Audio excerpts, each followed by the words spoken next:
Coming up, on the eve of Cambodian New Year, we're bringing in two former Cambodian missionaries, Matthews and Bronzson Woods. Kenny and Bronzson both served their missions in Cambodia from 2009 to 2011. Following the conclusion of their missions, they both returned to Cambodia to found social ventures in the country. Bronzson founded an outsourced breast milk production company called Ambrosia Labs, which won the awards Best Product and Best Venture from the BYU Ballard Center for Social Impact. Kenny founded the country's first operating dairy farm, Moo Moo Farms, which at its peak employed around 30 people and was selling around 700 liters of milk per day. Since their ventures in Cambodia, Kenny and Bronzson have become business partners and are working on their second startup business together. They both currently live in Utah County, and between their two respective families have a total of 7 kids. Personally, Kenny and Bronzson are some of my best friends. They were at my wedding and are two of the most fun, driven people I know. In this episode, we talk about some of the keys to successful social entrepreneurship in developing nations, the unique window that missions provide for sparking ideas in social entrepreneurship, embracing the long feedback loop of a mission, the, quote, all positive impacts of a mission, burning the boats, and a lot more. All this coming up next.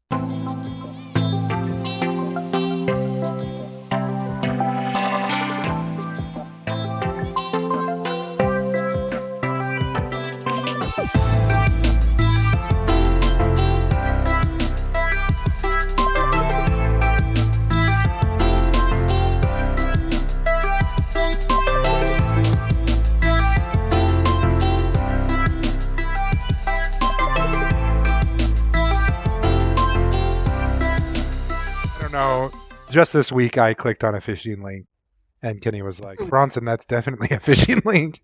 And I was like, no, look, X, Y, and Z. And he's like, look, I'm going to call the guy. Don't. And I'm like, I'm going to click on it. He was right. It's funny. It was like the conversation was every scammer's dream.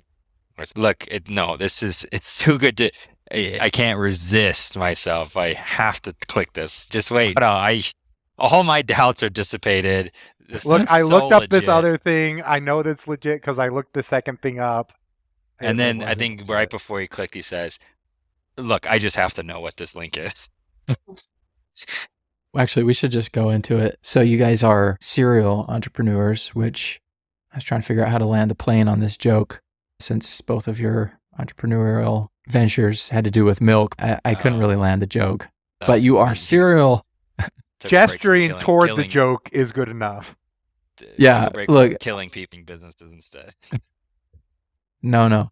You both started milk-related businesses, but you've also started multiple other businesses. Right now, you're on your second business with each other. Like I was just telling you, we're going to focus on the social entrepreneurship aspect of it because I think that's where you both have some interesting experience that is less common.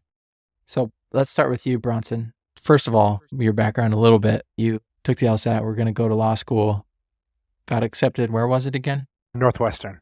I heard that's not a very good school. It was pretty well regarded when I was in the market for a law school. So I did poorly in high school. I had a poor high school GPA. And even like my first year of college, I did pretty poorly. It was just before my mission.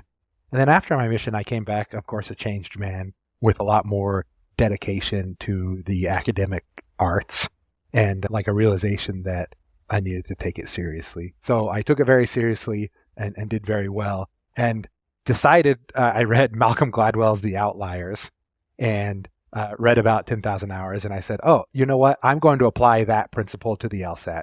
So I took the LSAT, the law school admissions test. I took a practice test. I got like 50th percentile and said, okay, look, I'll quit my job. I was working as a teller at Wells Fargo. I'll quit my job, devote myself to the LSAT, and do well enough to get into a great school. And then I basically did it, right? I studied some ridiculous amount. I took every LSAT ever written. They released them afterward. And I just took all of them, right? And then I ended up getting a 170, which was, I think, like 97th percentile. And I was very disappointed because I'd done much better in some of my practice tests. So I took it 2 more times and I got a 170 each time. And so I figured, all right, fine, I guess that's what I'm destined for. But it was a really big like personality formation or identity formation that, oh, hey, I realized I can actually apply myself and practice and become good at something. So I was excited about law school because all of this had led to law school. It had become a core part of the story I told about myself.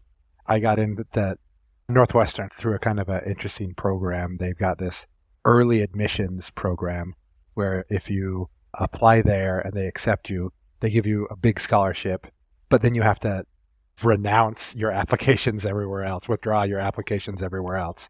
Whoa, an exclusivity test. Yeah. So they do it super early in the admissions process. And then they say, look, if you want to know where else you got in, you don't get the scholarship. Which it's clever. It's clever because then they can land people who are a little bit more risk averse, who say, look, I want to lock down the scholarship and it's worth foregoing my other chances. And it's the decision I would have made even if I had gotten into better schools, just because the kind of big thing that they tell you about law school is that it's a lot of debt to support, right? So even a very highly ranked law school can saddle you with a tough financial burden unless you do really well for yourself out of law school, even in these highly ranked schools. But yeah, so that's what I did. I got accepted there. Through that, I went to Chicago, put a deposit down on housing. I put a deposit on the school itself, and then at the last second, just backed out. And that came from just basically a lot of prayer and realizing that it wasn't right for me, which doesn't completely make sense because on paper, it is right for me. It's why I studied that for the LSAT. It's why I chose my undergrad the way I chose it and why I had interest in going into it in the first place. But right on the very precipice of it, I decided to back out without really a plan. So when you prayed, you felt like how did you receive the answer? Yeah, just that it was just that I wanted to do it. And like I'd worked really hard. I didn't have a vision or anything, but I knew that I wasn't supposed to go to law school and that I was married at the time. My wife had just graduated as well as a pharmacist and our destiny didn't lie in Chicago essentially. So I withdrew and started looking for a job in finance. So this venture that you'll explain won an award called Best Product and Best Venture from the Ballard Center in the Social Venture Academy, something like that. Anyway, it was a very good idea. I asked you about it once. I said, how did you come up with this idea? And you told me, quote, it came from the fertile soils of my mind. Why don't you elaborate on that? I was just out of college. I didn't have any expenses. And my wife and I took a trip down to visit her sister, and her sister had just had a baby and was just like having a little bit of a hard time breastfeeding. And it was I think it was their first kid, and it was causing her a ton of stress. And because she'd read the studies that talked about breast milk being the absolute best nutrition for a child. And so it was causing her a lot of stress, which of course is not great, also not great for breast milk production. And I thought to myself, it's so interesting that we don't outsource breast milk production. I had, of course, in college donated plasma a lot and understood this model, right?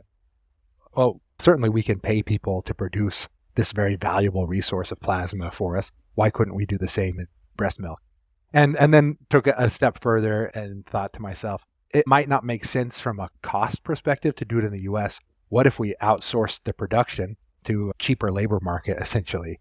And one thing led to the other, and it led to Ambrosia, which we called it Ambrosia Labs, and it was outsourced breast milk production, which is a clinical way of putting it. But basically, we went to Cambodia, where I served my mission.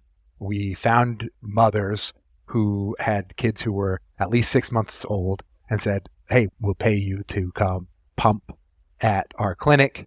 We'll ship it back to the U.S. We'll process it there, make sure it's safe, and then sell it to mothers in the U.S.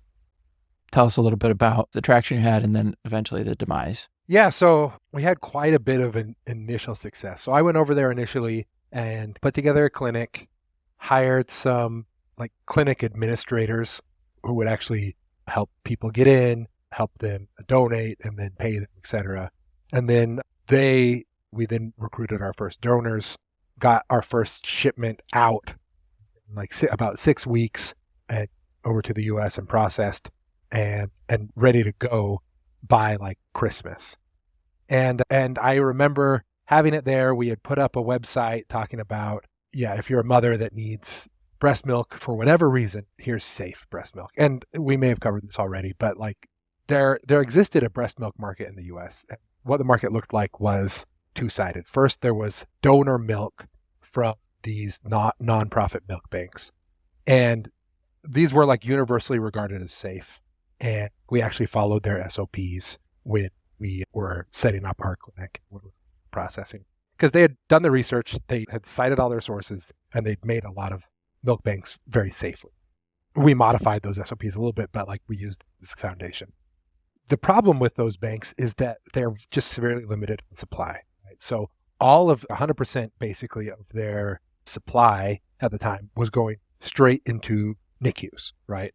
To the very highest need children. And they were charging quite a bit for it, but the hospitals were paying it, and then, of course, we're charging the parents for it.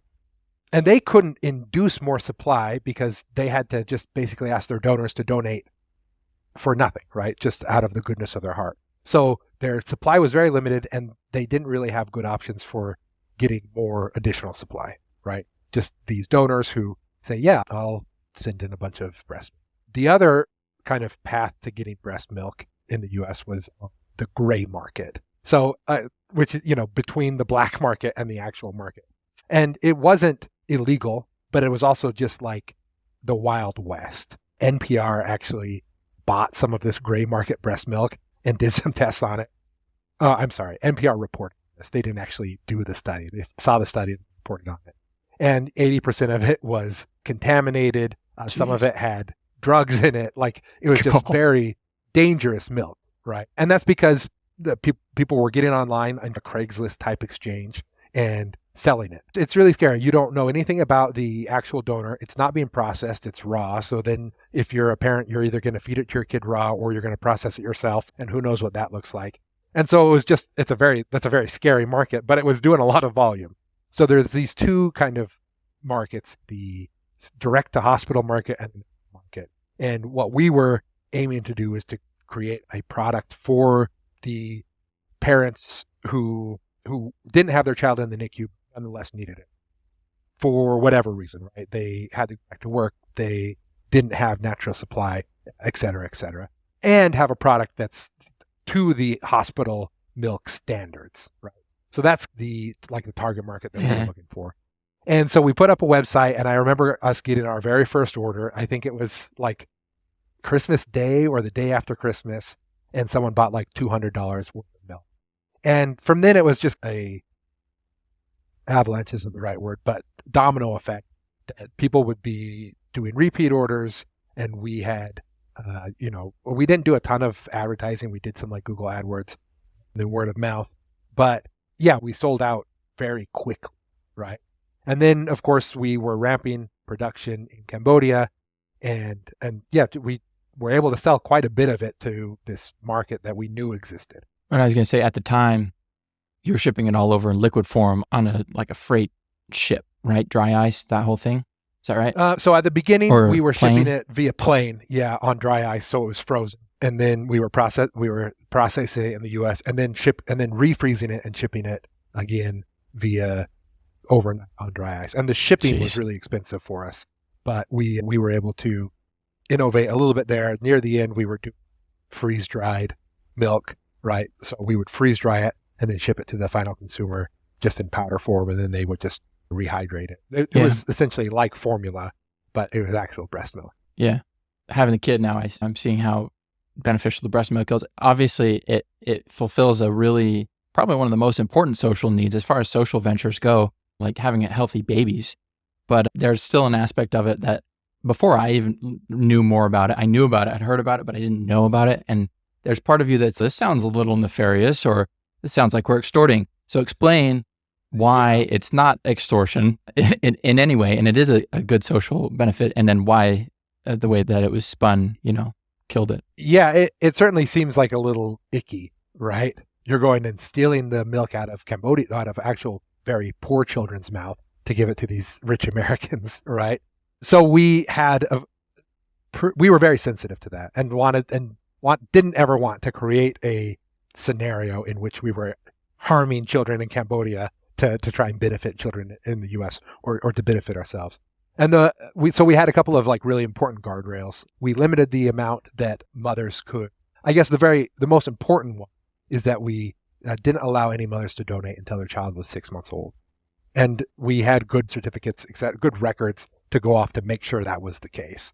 Second, we didn't allow, 6 months is also the WHO guideline. That's how long a child should be breastfed for, is at least 6 months. So that's where we created that. Second, we didn't allow mothers to donate more than once a day.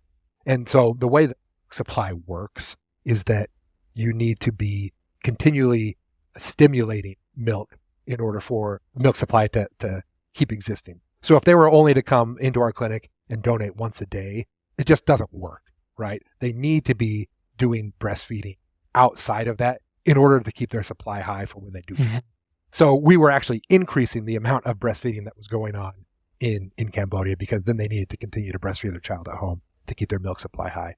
And this is, of course, compared to the alternative of them going back to work in factory when their child's 2 months old or 12 hours a day, weeks old or whatever, and not doing any breastfeeding at all. So not only are we increasing it for the first 6 months because they felt like, okay, look, if I can continue to breastfeed my child for 6 months, I'll go donate here. But then even during their donation time, we were extending the length that they were breastfeeding.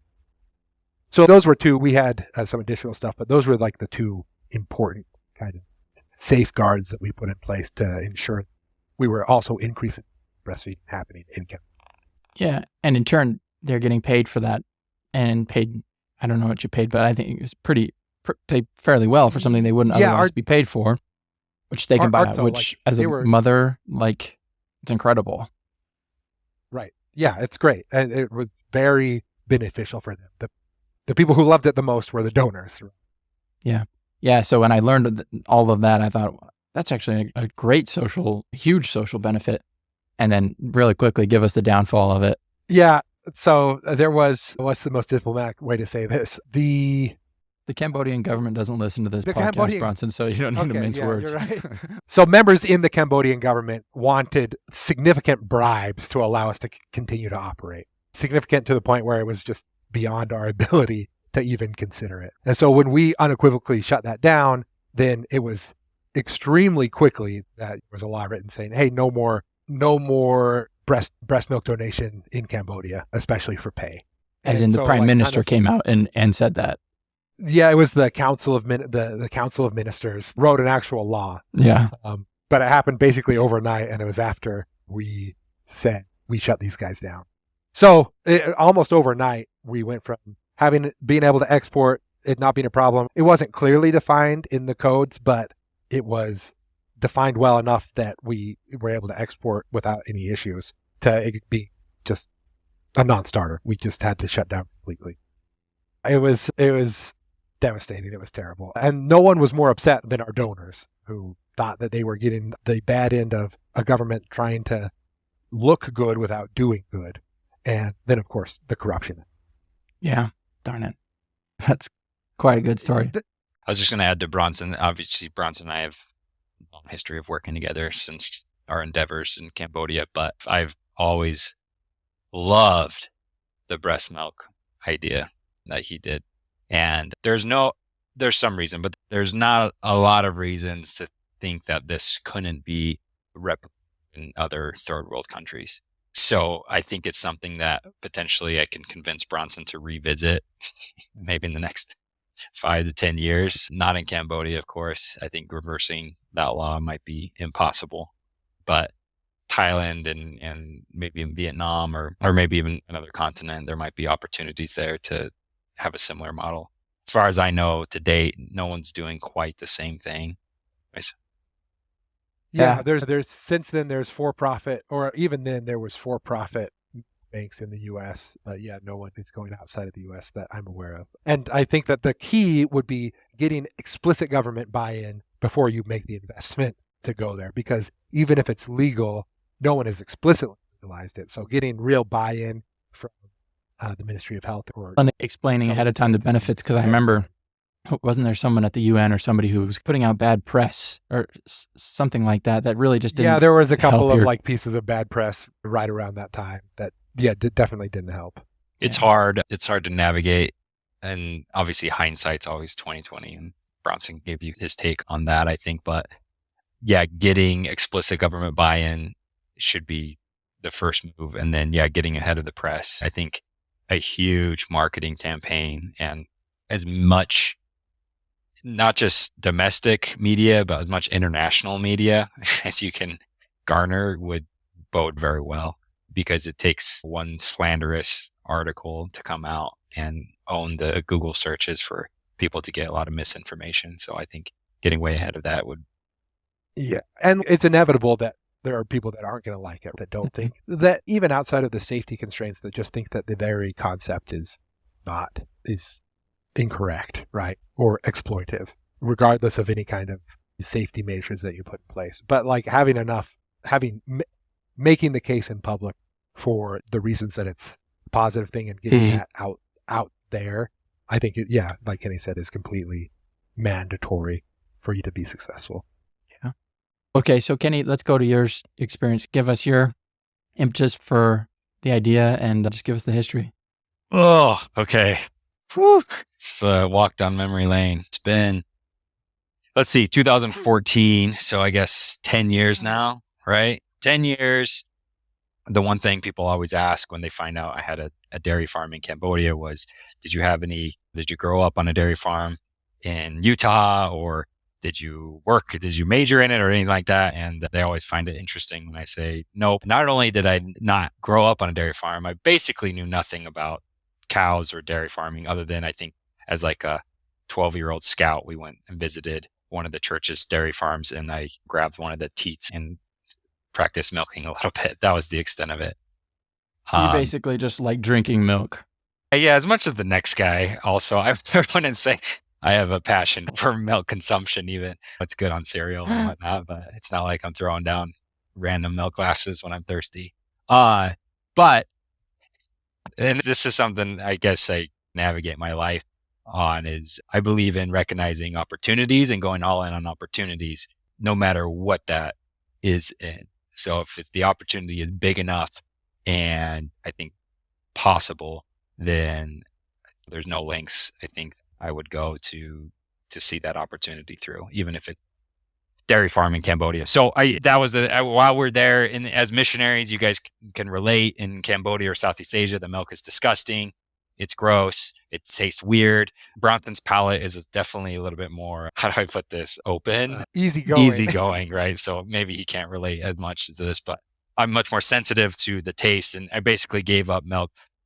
In high school, my dad, he's a former FBI agent, and we did a stint in Bangkok. So I did my junior and senior year there, and the same thing. So I basically took milk out of my diet because it was gross. And the reason being, Sam, stop me if getting a little too into the weeds here, and this is less relevant to the podcast, but all the milk in Southeast Asia it's called UHT, which is ultra heat treated. And what they're basically doing is they're taking the milk and they're cooking it, and then they'll put additives back in to supplement some of the nutrition content in there.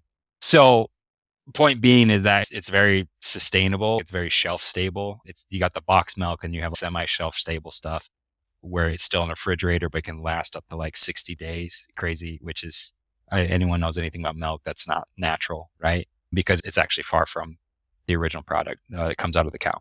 And that's why it tastes weird and off. I started thinking, and I was talking to my dad, who was traveling to Thailand for some other business stuff at the time. And we thought, is there an opportunity here to have a domestic dairy farm in Cambodia? Are they currently doing it? Why aren't they doing it? What's the barrier to entry here? Long story short, we decided the reason they're not doing it is just, I think for all the reasons that we came to find out, it's hard to do. And it's probably an extremely ambitious business to approach in any country, let alone Cambodia.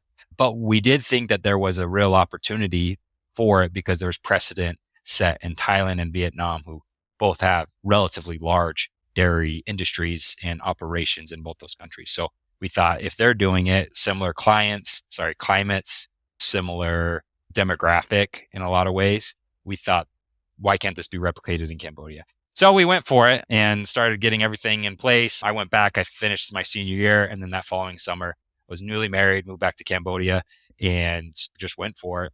Had to find a plot of land, looked at a bunch of different locations. We're on a very tight budget. My dad put up the initial funding. We thought we'd start with just like 15 cows and do a proof of concept and see if we can produce the milk. We can process it minimally and actually sell it, get a proof of concept with the idea that we'd raise more money. And so found this 20 meter by 40 meter warehouse, converted it over to what we call as a freestall parlor, which is what you'd see here in the States, where they got the big barn, they got the open sides, fans on the cows, and sand bedding in there and what. So we had a micro dairy of that. And then we actually had to bring cows in. So purchased some cows from Thailand and just an initial 15 cows. It's a whole long story of getting these cows across the border and waiting on the border. And I'm looking across the border, I can see the cows over there. But then I had all the official documentation, but then the Cambodian government was looking for a little bit more. The Border Patrol wanted some bribes, but they were too scared to ask me directly for bribes because I was this white guy and they didn't quite understand if this is going to get them into trouble, that whole relationship. So we were just at this standoff. Eventually, I crossed the border, got into one of these trucks, drove 10 hours through the night into another border that was less occupied, less looked after, if you will. You got these Thai drivers were able to get through the border. After 48 hours of driving, I'm tired. The cows are tired. These drivers are tired. My employees were supposed to have the gates welded within our barn so we could put the cows in directly. They weren't, of course, ready, but the drivers just started unloading the cows and we're trying to rein in the cows as they're running circles in this small little 20 by 40 meter freestall barn. And anyways, eventually we were able to get them in there, but it's quite the process. My wife didn't hear from me for 72 hours and thought the worst had happened, which wasn't a crazy assumption with what we were doing. Fast forward, we did proof of concept. We were selling the milk raw. It was working a little bit. We discovered there was a real huge demand for fresh product. Initially, the expat community or the foreigners living in the country, they could tell the difference immediately between, what they could access there currently in Cambodia and what we were selling. We got funding, got a semi-large investment, injected into the farm. And then we changed locations and then we built a proper dairy farm, which is what's currently standing there. We got up to about 200 cows was our high point. Did a full processing plant. And we're selling into the market. We're moving about 600 or 700 liters a day, which is a lot of milk to move, especially for a perishable product. COVID hit, took a turn. That was really hard on business because the country, it didn't shut down like the US shut down. It shut down. Completely shut down. And so we had all this excess milk that at one point we were just dumping just to get rid of. But the production started coming back post-COVID. But at that point, it had been 6 years in and I was tired. My family was tired and we were doing some fundraising, but there was an opportunity to sell the farm to an Australian group. And so we ended up moving in that direction. Yeah. So at its peak, how many employees did you have? We had at least 20 employees, maybe 20 to 30, I'd say. We had our cow team, we had our animal hygiene team, then we had our veterinarian staff rather, and we had our processing team, then we had a delivery team, then we had a small admin office with marketing and whatnot. I say this I'm not trying to toot my own horn by any means because look, I left the country and moved on to a next venture, but it was the breast milk being a close second, obviously my biased opinion, the hardest venture that anyone could ever take on. Third world country with a sus government, to put it best, live animals, right? That you got to keep healthy and comfortable and happy so that they're going to produce your product. The most perishable product, debatably the most perishable product in the world. The shelf life of milk is just incredibly volatile. And then you have to and there's a whole other factory just to process the product and package it. And then the actual sales component. It was managing basically 3 separate businesses all at once. I can't remember why I was saying that other than you were trying not to toot your horn. Oh, I'm not, and that's not to toot my own horn. Just to saying that it was incredibly difficult to venture to build and attack. There's another point I was trying to make. I guess that's good to say as well. The sad part about it is both the ideas were so good and you got so far into them to actually see that they could work. and yet there was obstacles that prevented it from becoming all that it could be. I know, Kenny, for Moo Moo, it was like there was the plans that, oh, well, we can create a whole community of people and we can educate. They can bring their employees can bring their families here, and we can do English classes and do all these different kinds of things and really make as far as social ventures go, really make a difference in the lives of Cambodian people. And in both cases, it's too bad that things got in the way of that. I guess probably in all social ventures, they may be trickier than most, but especially in a place like Cambodia, where there's just roadblock after roadblock, any third world country.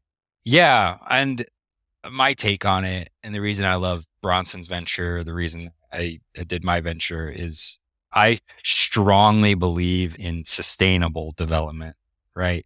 Sam, you're well aware of this. The Phnom Penh, or Cambodia, is the number one, has the most NGOs per capita in the world, right? So NGO being nonprofits, right? In the whole entire world. And yet you look at the state of the country. It's making progress, but it's not making progress because of these nonprofits and these NGOs. They're not the ones Almost in spite of them, right? They're making progress because it's the state of the country is finally to a somewhat stable place that business can start thriving in the country, sustainable business. And when you start injecting real capital and large multinational companies feel comfortable getting into Cambodia, then you see real sustainable economic growth, and you see the lower class, the middle class start to grow. So not that NGOs can't serve a purpose. Of course, there's always going to be specific needs and things that I think would be extremely difficult to try to build a business around. But I think that's more of the exception than I think should be the standard, the norm. Taking money and then just giving it versus taking investment and building is, I think, always going to be the most sustainable method when possible. It's a lot harder, and I think it's a lot more difficult in a lot of situations in ways. Correct me if I'm wrong, but that is the prosperity paradox, kind of one of the core themes of the book, right? The Clayton Christensen is true prosperity is built through sustainability. I don't know, you maybe remember better than I do. Yeah. It's been a while since I've read the actual book, but as I recall, yes, that's the main premise. And he's got some great examples in there. But like just using Cambodia as an example, every sector that's thriving is from the private sector. Like from my personal experience, anything that the government is involved in is failing and has been failing for the last 40, 50 years. Anything that is pushed by, I can't even think of one. I'm sure I'm painting with too broad of strokes here, but I can't think of one nonprofit or NGO in Cambodia that is having the amount of impact that they think they are, or at least are expected to, with the amount of funding that they're receiving. There's a lot of reasons for that. But any sector that's thriving, or I guess when you go to Cambodia and you talk to the lower, the middle class, they're moving up in the economy strictly because money is being injected by these profitable businesses and that they're being employed by. And for third world countries, I think especially, it's just so crucial when they move out of this phase of handouts into this phase of rapid private sector growth. You even think about Cambodia as a government, they receive hundreds of millions, if not billions of dollars of financial aid every single year. And I think that is incredibly stinting to the whole economic growth of the whole entire country when you're getting these type of handouts. It's probably like a macro example of what's happening on a smaller micro level with all the nonprofits. Because at its core, the reason that Cambodia is still a developing country instead of a developed country is not because there's not natural resources, not because there aren't smart people or hardworking people, right? Of course there are. It's just a governance issue. And those issues are tricky to solve, tricky to fix. But to Kenny's point, I think the idea of building up private sector businesses is a great way to be a grassroots change to these higher order governance issues. And that oftentimes the act of giving money or injecting cash to take care of the people is, quote unquote, crowding out the government. And allowing them not to do it and just get fat off of all these services that are being provided. So tying all of this to mission experiences, because you both served in Cambodia and you both did your projects, your entrepreneurship ventures in Cambodia, do you think that you would have thought to do social ventures or social entrepreneurship at all had you not served in Cambodia and witnessed the poverty and the suffering and everything that and learned the language and known how to get around and had confidence to do that? Would you have, do you think, gone in that direction at all had you not served a mission there in the first place? Kenny and I talk about this a lot, right? This fact that there's a lot of I was born in Utah in the 90s, right? And like everything that I see in life it's so good and easy and prosperous, right? Through my whole life. And there's something about serving a mission where you're not just like flying by these places or even going and doing like poverty tourism and just seeing poor people, but actually going and living and understanding what their lives are like, right? Because you're in their houses and you're talking to them and you're friends with them and you can have like, it's a whole different level of understanding how different their lives are from ours, right? Just night and day. It couldn't be more different. And so, yeah, I think that it was really a huge part of why I decided to try and get back involved in Cambodia and do social entrepreneurship. Yeah, it was basically the same. I heard a quote on another podcast, but like what is it? The hardest thing you've ever gone through is just the hardest thing you've ever gone through, right? Meaning that you only understand your life is relative to everybody else's enjoyment or suffering or anything like that. So just meaning that if you're using Utah as an example, or I guess the US in general, right? The highs are high and then the lows you can't really comprehend what's lower than what you've experienced. So being able to go to Cambodia and spend time in Southeast Asia and to really see what human suffering can look like, or really see how the rest of the world is living, or how third world countries really function and really work, and spend real time with them and be able to speak their language and get into their houses and discuss with them and talk to them and really get insight into what life looks like for a low class Cambodian citizen. What's their day-to-day look like? What kind of suffering do they go through on a day-to-day basis? How do they find joy and happiness in their day-to-days? Are they always sad? Are they happy? Are they content? These type of things. You can't experience that until you've experienced that, or until you've been there and you've spoken to them and everything like that. So just having that from the mission, being able to really intimately get to know the people on a level that I don't think is very possible without that kind of an experience. It's a harder experience to replicate outside of the mission, right? I think it's incredibly hard. A mission's very specific to that experience. Yeah, I mean, it sets you up perfectly to have that very experience, right? Yeah, exactly. The religious component of it, right? When you're talking to them about life and this life and next life, and it's so visceral in a lot of ways. And like I said before, intimate. Even other foreigners that live in countries, or if they're visiting the country or they're working there and stuff, they can get small bits of that. And I'm not saying that we have a monopoly on this type of insight into third world countries. Of course not. But I do think that the mission is an incubator for getting that kind of understanding other people's human experience in a way that is, like Bronzson said, really difficult to replicate. I wouldn't go far to say that my sole motive to wanting to start a business in Cambodia was strictly from a social aspect, if you will. But it was when I saw the opportunity, the social aspect of it was extremely motivating to try to get it to succeed, if that makes sense. I wasn't there thinking, how can I help the people and start a business to help the people per se? But it was, here's a cool business opportunity and I can help the people while doing this. And so then all of a sudden there was much more motivation or purpose beyond just monetary gain. And that was extremely motivating on those hard, long days, trying to get it to a place where even having my employees, I felt an extreme obligation to these 30 people that was really changing their life and giving them real experience and developing them in this sector, but then also providing the milk and nutrition much needed. And I have big ambitious goals of being able to subsidize nutrition to all the provinces and the poor countries. Anyways, yeah, of course, like the impact of the mission can't be understated. So you talk about the long, hard days that you spent there as entrepreneurs, and then obviously you had just as long, I would wager to say, just as long and just as hard of days as missionaries. And I usually don't, you guys listen to the podcast sometimes.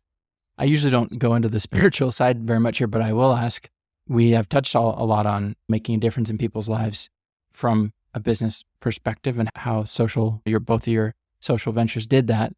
But can you think of a specific time that in your mission from the religious side, something you taught or somebody you met was impacted and their lives were improved by that spiritual message that you shared? Yeah, certainly. For me, there's an example that really stands out. It was a couple, and they had two small children, and they were not the poorest of the poor. They were relatively prosperous, and I use relatively here, like they still didn't have AC. Relative to Cambodians. Yeah, relative to the very poor. They were still like just a normal Cambodian person. It was out in the Providence. It was in Battambang, and he grew mushrooms. He was a mushroom grower. So he would always have these jars in his backyard, just hundreds of them lined up where he was growing mushrooms. And like the thing that resonated with him about the gospel is understanding God had a plan for him and his family, right? He was a real family man, right? Loved his wife, loved his kids. And he told me that he felt sort of something missing, where he didn't know what God's plan, or if God had a plan, or if there was a God, right? And just was like this big source of uncertainty and anxiety in his life. And when he was able to learn about the plan of salvation and learn, there is a plan. God has me in mind. He created me and isn't just leaving me out in the cold, but actually has something set up for his children. It just gave him a huge source of confidence about the future. And so that's the one that stands out to me, is because it didn't change his life materially in the material sense, but it really changed his spiritual life and gave him something he was looking for but couldn't find. It's funny because there's not a product or a material or a service or a business really that can solve problem of nihilism or despair or some of those kind of more human elements. And so no matter how much good milk you can move or whatever, there's still those kind of core elements to being human that get filled only by the gospel message. Yeah, I think specifically for Cambodia, it's a primarily Buddhist country, but it's like their Buddhism is extremely, what's the right word here? Mixed. It's not pure. It's influenced by Hinduism a lot, it's for example. Heavily influenced by Hinduism. And like it's been, I think over the last few thousand years, it's developed to what it is today, which leaves this door open to maybe there's a lot of uncertainty about their core tenets and doctrine. You have some of the fundamental things, right? The reincarnation aspect of it, seeking after nirvana, getting peace in life, and all these different things, which a lot are good. But I think that it does leave the purpose question very unanswered. And I think typically their answer to satisfy that question of basically getting to is very unsatisfactory to, I think, humans in general. I think the hardcore monks, I think they can get to a place where they can comprehend that and accept that. I think in general, though, just the human condition doesn't find that very palatable. And Christianity in general, but obviously specifically Mormonism provides very clear, if not, I think, foundational truths that that Joseph restored and the whole religion is built on, is really defining what this life is about and the purposes thereof. So it's easy to see why that would resonate, I think, with primarily Buddhist culture, because I think that's something that naturally a lot of them are craving. And I think other Christian countries and whatnot, I think they have more answers for those type of questions. For Cambodia, having this Buddhism that's influenced by Hinduism and it's far from its original tenets, I think, then that question is left open. And I think a lot of them are seeking after that answer naturally. So it's easy for them to accept. Yeah. I know you guys got to go soon, so I'll just do a couple more questions and then we'll let you go. We'll just say, Bronzson, how do you feel like your mission prepared you to be a better entrepreneur, especially socially? I think that the main thing, I'll give two answers. Like the first thing is that it taught me that I can influence the right. Meaning it taught me that it gave me an internal locus of control, right? Meaning I knew this to some extent beforehand, but the mission really cemented it for me that I can make plans and go execute those plans toward a goal that I have. And then the next day I can modify those plans and execute them and actually accomplish things that way. That there's a whole world out there of people or business or whatever that ultimately I can affect, right? And just being in planning meetings and going and contacting people or teaching them or setting appointments or talking to members to get referrals or just doing the work of increasing my own spirituality. I saw all of those things actually move the needle for my things, my key indicators, the things that I was trying to move in the world, namely teaching people about the gospel, bringing them to church, getting them to make commitments and covenants, etc. And so it was just, over a long 2-year span, I was able to see how my inputs of these different things that I was doing actually affected the world itself. And so that was just really eye-opening to me, because never before in my life had I worked as diligently for so long. You're out there for 2 years just really trying hard. You say this as a multiple time state swimming athlete. You've done hard stuff before. You'd worked hard, you'd put in inputs, but it's a different thing where you do see that kind of real world effect. But I think importantly, music is the same way, that there's a short feedback loop with music. Yeah. To some extent, there's a short feedback loop with some athletics, right? And this was my first time experiencing it on a much longer feedback loop, a much larger scale, right? Yeah. Where you're not getting different results instantaneously or on a days or weeks timeline. It's much longer feedback loop that I stuck with for long enough to actually see it all the way through multiple times. If that makes sense. Yeah, you stuck with it because you were forced to stick with it. But if you're not there, but seriously, if you're not there and being forced into the program and doing it and bought in and it's 2 years long, it's hard to stick with something that long. Yeah, it's hard to stick with something for 2 years. Especially when it's a grind. Stick with anything for 2 years. Especially when it's a long feedback loop, right? Yeah. If it's a short feedback loop, it's a lot easier to stick with something. But most things that are worth doing are not short feedback loops, unfortunately. So it was just a really good example. It really gave me the experience of these long feedback loops. The other thing that I'll just mention briefly is just working with people. The nice thing about the mission is you're forced, maybe a euphemism here, but you're forced to spend time with your companion who you don't choose, right? And a lot of times they're great and you form lifelong friendships. And a lot of times it's a nightmare. It's terrible. It's so difficult to be around this person who's so unpleasant to be around. And it just teaches you, the thing that it taught me that more than anything else was that people are not easy to change. You can't change people. What you can do is you can adapt yourself, right? You can change yourself, and that's really all that you can control. And so just, being forced to be around sometimes very unpleasant people for extended periods of time and work with them and live with them and do everything with them, I think has really helped me just acclimate myself to working with all different types of people, and especially people who maybe I don't necessarily care for. And, You're talking about Kenny? We'll talk about that off the record. No, I'm teasing. I was unfortunate in that I was never a companion with Kenny. And we actually weren't even very close on the mission. Our friendship really happened after the mission, but that's a story for another day.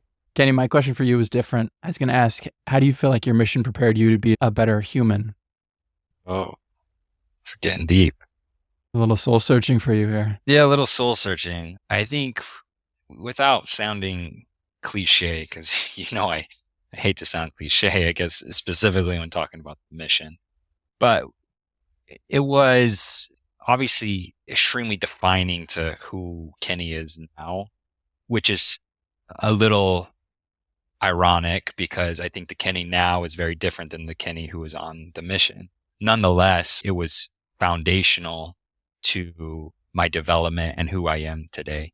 So I think that, to echo what Bronzson was saying, it was the first time in my life where I was in a position of, I burnt the boats. I'm doing this. I'm committing to this. I feel strongly about it. There's no going back. It's the first time in my life where there was no exit strategy. I'm in it. Being able to stick to something like that, I think, for better or for worse, in our culture exists. At least it existed when we were missionaries. So going out and committing to something like this, obviously nothing in my life would, it pales in comparison up to that point of committing to 2 years to go to third world country, learn a new language, basically do something that's very counter to human nature in a lot of ways. Wake up early, go out and meet with strangers and talk to them about something that oftentimes they're not interested in talking. It's sales development, if you will, and being able to really understand people. How do you relate with people? How do you get people to open up to you? How do you get people to listen?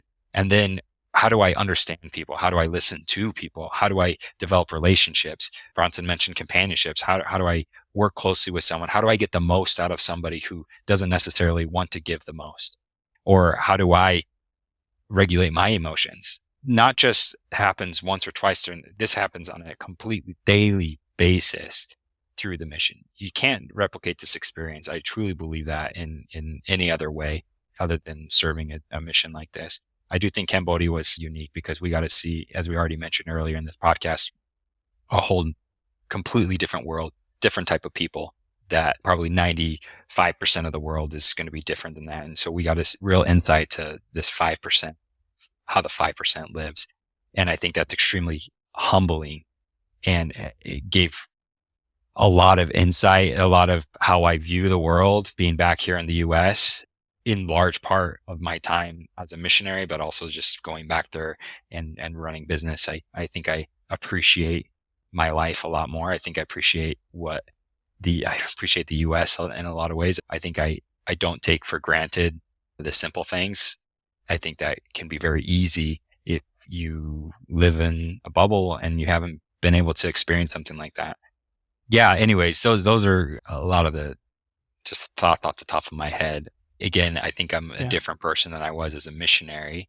Who I am now is completely formulated based off of that initial experience. Absolutely. In all positive ways, I will say. I mean, I feel exactly the same way. I agree with everything you said. I feel the same for me too. There's nothing like, it's impacted me in all positive ways. Like, despite what I can look back on specific instances, but when I consider the mission as a whole, it only had positive impacts on who I am today. I can confidently say. Yeah, I love that. That's awesome. Okay, final question for you both is, if you are serving an award or whatever, you're serving with the young men, Bronzson, you are serving with the young men, what's the top piece of advice that you'd give to somebody who is maybe not sold on a mission, or is sold on a mission but is preparing? How do they either decide to go or prepare themselves to go? President Hall, or Elder Holland, I think this was when I was preparing to go on a mission. He was probably in his 70s at the time. I'm not sure exactly how old he is, but he was a very old man, and said with tears in his eyes, every good thing that has happened to me in my life, I can trace back to serving my mission. Every good piece of character development, every good thing that I am, I can trace back to that. And I think that's, which echoes exactly what Kenny just said. All of the developments that I had that came from my mission were these positive ones. And it's hard to show a young man. It's hard to explain to them exactly how great it is. But that really affected me when I was young, hearing him say it and really knowing that he believed it. That was true for him. For preparation, I think that, like Kenny said, you have to burn the boats, right? Which is not to say you should do something that you don't believe in, right? But it's very easy to be miserable out there because it's very difficult. Committing yourself to the program is just it's so free, right? Because then you can actually be there and do it and not have to make the decision of, am I going to stay out another day every day, right? That decision is made for you, and it's over. It's in the past. Kenny. Yeah. Speaking in like the incubator of talking to the young men of the church or whatever. Bronzson really hit it on the nose. I think the availability of information now, there's been no other time like this. So for better or for worse. And I think that the youth in a lot of ways are stuck in a position now where they can use that to their advantage or it's going to destroy them. And I think that it would be foolish of a young man or woman to embark on a mission not properly educating themselves on all things doctrine, gospel, church related, because all the content is openly and freely available. So echoing what Bronzson said, because I believe in all those, the same exact sentiment. I think if you go, commit 100%. Because if you don't, you're going to be miserable. If you give yourself a back door, you're not going to get the right experience. You're not going to get the right development. You're not going to, like, setting aside the spiritual just for a second, if you want to grow and develop as a human being, as we've already said over and over again, there's no other experience that's going to be better for your development than not going, but fully committing to the experience. Because I can think of 10 missionaries off the top of my head who were never fully committed and were never able to have that experience. And their development post-mission was following along. Like, you can see that they didn't let that work to their advantage. Now, from the spiritual perspective, like Bronzson said, you don't go unless you believe it. And I always never loved the answer of, you don't know everything, then you'll figure it out or whatever. I know some people probably disagree with me on that, but I think that there's enough, there's a richness around the doctrine of Mormonism that you should be convicted towards it or not. I think you can develop your testimony, if you will, or you can, your knowledge, there's enough out there that you can really commit to it going into it. It's not something I think you need to approach. And I don't know, or I haven't got an answer or whatnot. I think you can educate yourself to a point where you don't necessarily need this great epiphany, if you will, to feel like you need to go on a mission. I think there's enough temporal benefit and enough information out there for you to make a very educated guess, and while you're seeking maybe more spiritual insight or guidance. Maybe that's probably counterintuitive to how other people think of it, but that's how I feel about it. And let me just interject. The unfortunate thing is that all the secular benefits are downstream of spiritual commitment. Exactly right. It's very difficult to commit yourself if you don't believe it, right? Exactly right. So it's a little bit of a chicken or the egg problem. But once you've got that seed of belief, then you have the choice of committing yourself or not. But I think it's not feasible. It's very difficult to commit yourself in a way that will garner these real secular benefits if you don't already believe it.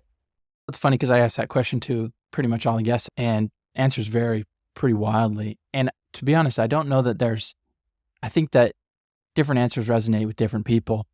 And for me, I wouldn't have gone if it was like, do you know this 100%? Are you totally convicted? And the answer for me was no. But at least my answer is, you go if you want to know, or if you want to believe, then you go. Because I remember going, and I viewed it as a trial of my faith. And I'm going to try my faith, and I'm going to seek to receive a witness, right? And because I didn't know at the time, I think it comes down to, there's not a bad reason for going. If you go because you know it's true, that's great. If you go because you want to know it's true, that's also great. And it just comes down to, in the end, like you guys have said a bunch of times, you got to commit to it either way. Whatever if you're going to do it, you're going to do it. And that's really what it comes down to. Yeah. If you have desires to serve God. Right. And that, that we have this whole concept of hope.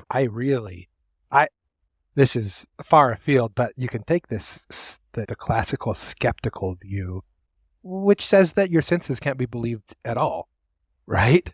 And that gaining knowledge is impossible, right? And so even if I take that the skeptic's view that sensory experience isn't trustworthy, I still hope that it is, right? Yeah. I hope that these experiences that I had can be trusted and relied upon. And I hope that all these things are true. Your knowledge, your commitment can be really reinforced by hope, that you hope that all these things that you believe and choose to believe are true, even if at the one extreme you can even trust your experiences. Yeah, that's all you can do, man. Yeah. And then the fruits, right? I think the fruits are important. You commit to it, you hope for things, and then you got to measure up the fruits of it with yourself and I guess the people that you're teaching. Because I think that's a big part of it, right? You shouldn't be going for yourself. I hate the biggest convert on my mission was myself or whatever. And sorry if you've had other guests that said that or whatever, but it's fine. But Just edit it out if it's the case. I guess what I mean is the temporal benefits that we're talking about. I would not encourage anyone to go out because it's going to make you better at business. Make or you sales better or at business something. sales and stuff like that. That seems very obvious, right? That's probably going to be one of the, or better in relationship of like that. But that ultimately shouldn't be the reason. And I'm not even saying the reason should be because you had some great spiritual manifestation prompting you to go. I think that you can come to like real logic. I use logic loosely. It's probably not the right word, but very like logical conclusions to why this makes sense, right? Why this religion makes sense in a lot of ways. So I guess for the youth, as you're seeking out the answer, if you will, I think that in the interim, you can rely on a lot of really good logical arguments to help bridge that gap, which should inevitably be followed by real spiritual experiences to validate what you hope is true or believe is true. That's great. Gents, that might wrap it up for us. Thanks. That was very, very fun.